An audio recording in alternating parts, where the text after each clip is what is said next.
Welcome back to Fanatical Leica, where you get more awkward silences than any other YouTube channel. Today I'm going to be talking about perspective control on the SL3. I just recently got this after trading in an SL2 and started using the perspective control and walking around the neighborhood shooting some architectural subjects. And it's pretty amazing what it can do and very easy to use. I'm sure many of you are using it already, but if you haven't tried it, I'll just show you how I set it up, what kind of shots you can get with it, and hopefully we'll have some fun.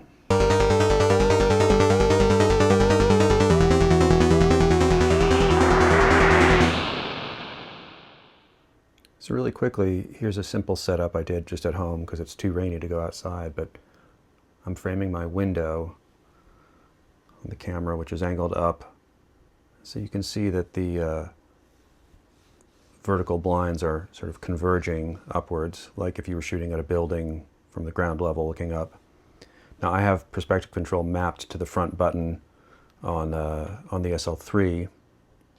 So if I turn that on, you see this trapezoid now surrounds the frame, and it says that perspective control is on. So I will turn it back off, take a shot like this, and then I'll turn it on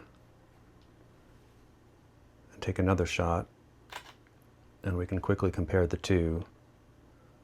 So that's with perspective control off, that's with perspective control on. The vertical lines are much more vertical. Now I often go into DxO viewpoint in Photoshop if I need to make more extreme corrections of perspective on buildings, etc. But this would get me about 90% of the way there, unless it's an extreme tilt, in which case the SL3 can't handle that and would end up cropping the image so much as to make it much smaller. But this is it's a pretty fabulous feature, and I'm going to show some examples just over the last couple of days that I've taken around the neighborhood.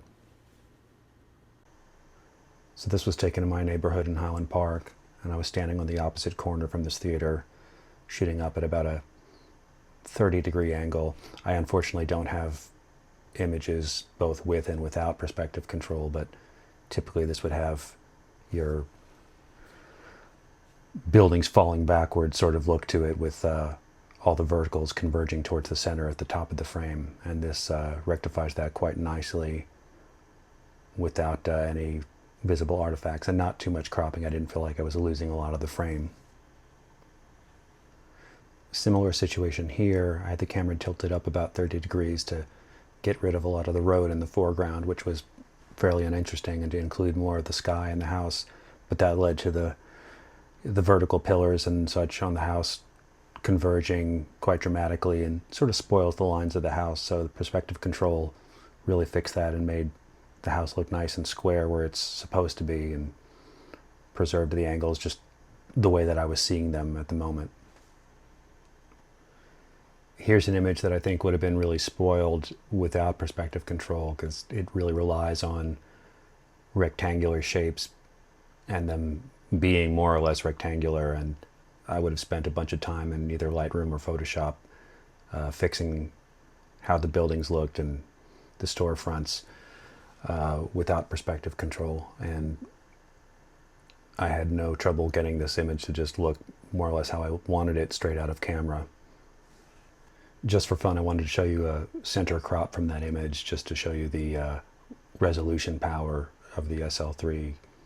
I'd be happy using this image as is, even though it's a very small crop from the previous image. For this last one, I used perspective control on an image that I wouldn't normally think to use it on. This was leaning over the corner of this pickup truck, which would normally produce a pretty exaggerated field of view, and perspective control seemed to sort of normalize it. It didn't feel as exaggerated. Anyway, I like how it came out. So that's perspective control in a nutshell. I hope this was fun and encourages you to go out and try it with your SL camera. I know it's also available on the M11, maybe other Leica cameras as well. It's just too much fun not to use and get creative with, and the results are pretty impressive. So until next time, Thank you.